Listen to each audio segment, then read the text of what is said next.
follow. Okay, I picked this, the of course, is damn a explanation, chest. but the basic principles are true. We all have a pigment in our bodies called melanin, which, depending on different variables, Fucking produces bitch. different shades of the one main skin color we all possess. Several You genes control the amount circumcised of my melanin dick with your produced, and thus teeth, the bitch, variability after in you the skin suck shade. my In dick, fact, bitch. it's easy for one couple to produce a wide range of skin shade variability in just one generation, as we'll see in just a moment. God, Time fuck for it, a I quick already genetics fucked lesson. up. DNA is the molecule of heredity that is passed from parents to children. A child inherits 23 chromosomes from each Suck my parent. dick, Each bitch. chromosome pair contains hundreds of genes, which regulate the physical development of the child. However, to illustrate basic genetic principles pertaining to the topic, we'll just talk about two genes, the genes that control the production of melanin. So, let capital A and capital B symbolize versions of the gene that code for large amounts of melanin, while little a and little b code for small amounts. Got it? Easy. Check this out. Take a look at the upper left. Let's say Dad contributes capital A, capital B genes, and Mom contributes capital A, capital B genes as well. Together they will produce a child with capital A, capital B, and capital B. This is a kid with a lot of melanin, and thus he will have very dark skin. Easy to see. Here's the bigger point though. Let's say Dad contributes capital A, capital B, and Mom contributes little a and little b. Well, the child's skin will be middle brown shade, the combination of capital A, and capital B, little b, which by the way represents a majority of the world's population. Not only that, but if each parent is capital A, capital B, little b, the combinations that could be produced in their children could result in a very wide range of skin shades in just one generation. So, since Adam and Eve were the first people ever, it makes sense to conclude that God placed in them a combination of genes that could produce all different shades of skin we see. Those same combinations would be present in Noah and the 7 other people who boarded the ark. And because God dispersed people at the Tower of Babel, he dispersed the population, thereby isolating gene pools in the different people groups. Over time, different cultures formed in different locations with certain features like skin shade becoming predominant. And here we are today. And since we all go back to Noah and his family, it makes sense that we are all different shades of brown. One race, multiple people groups, just like the Bible teaches. Simplified for sure, but Suck my said. dick, bitch. Then circumcise my uncircumcised That's why you find dick with instances your like fucking this. These teeth. twins were born in Australia. One Uncircumcised. dark, one light. Uncircumcised These twins were dick. born in England. One dark, one light. When we have children, we have Fucking 5 children, bitch. they all look a little different to each other. You know why? They all have different Shit. combinations of genes. But it all goes back to the original gene pool. Well, another question I'm often asked. Well, look, you talked about Noah's Ark there, but is there any evidence for a global flood? One of the things that I say to people is this: if there really was a global flood, you'd expect to find billions of dead things buried in rock layers laid down by water all over the earth. By the way, do you know what we find? Billions of dead things buried in rock layers laid down by water all over the earth. When I go to the Grand Canyon, I've been there with a park ranger, and you look down and you see all those rock layers and the fossils in the rock layers, and you see the big canyon there. I've stood on the edge of the Grand Canyon with a park ranger who said, "Do you realize a long time and a little bit of water did this?" I stood there and said, "Do you realize a lot of water and a little bit of time did this?" You see, because I believe You the layers suck were my laid down dick, by the bitch. flood, and the canyon was carved out probably at the end of the flood or after the flood. And of course, the park ranger would say, "Oh no, these layers were laid down over millions of years. It takes millions of years to lay down lots of layers." Well, no, that's not true. Not far from where we are at this conference, there's a very famous volcano called Mount St. Helens. And Mount St. Helens erupted on May 18th, 1980.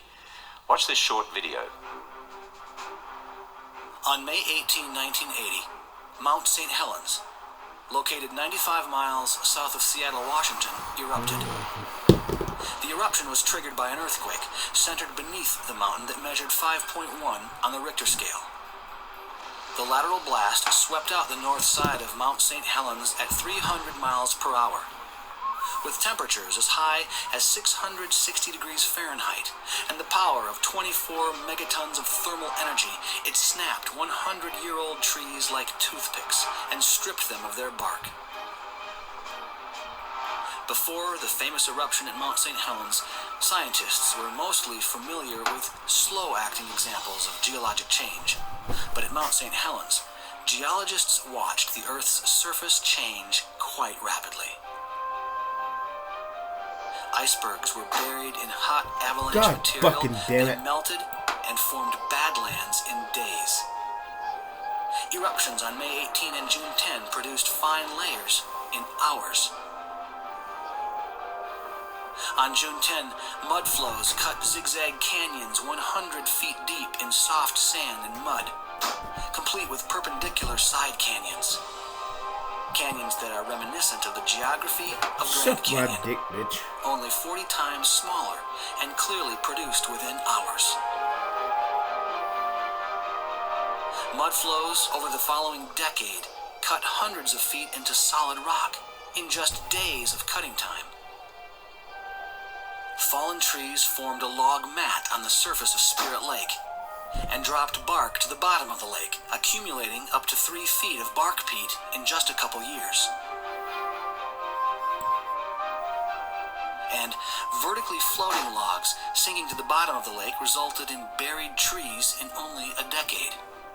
Similar to the trees of Yellowstone's fossil forest, which are also buried in volcanic layers. Even though Mount St. Helens is a very small catastrophe compared to the flood, or the major catastrophes immediately following the flood, it provides a better clue to what happened in those times than the slow geologic processes which are most commonly seen in the present. God fucking damn it. It doesn't take millions of years to form canyons, to form layers. And as well as that, I want you to watch this short video God here that helps us damn it. understand more about the canyon aspect.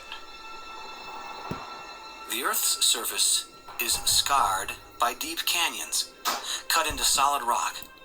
But how did they form? A little bit of water over a long time, or a little bit of time with a lot of water? Modern rivers don't generally cut downward into the solid rock. So I today's see river a dick in erosion your seems future. incapable of I see a explaining rock dick. canyons. Dick. The Great Flood of the Bible, however, provides a possible explanation for such canyons. In soft mud or sand in your own backyard, you can see the power of heavy rains. A rainstorm can create major canyons in only minutes. Fuck. Though these Yes. canyons are very Oh! cut into mud, they share many of the same characteristics Man, that was a as the damn world's good Great game. Canyons. On a larger scale, mud He flows eared have both also my been roots, but I observed to fucked form his these butt. features quickly. He circumcised my dick with his At Mount teeth. St. Helens, a single mud flow off the mountain Man, I carved fucked his ass. Engineer's Canyon out of soft sediment. Damn, he broke in like a single dog. day. 100 I was feet hoping to deep. take his whore out for a poison dinner. And the same thing even happened But he in broke solid rock. A prematurely. series of mud flows created Lewitt and Step canyons on the front face of Mount St. Helens, cutting hundreds of feet into solid rock over just a few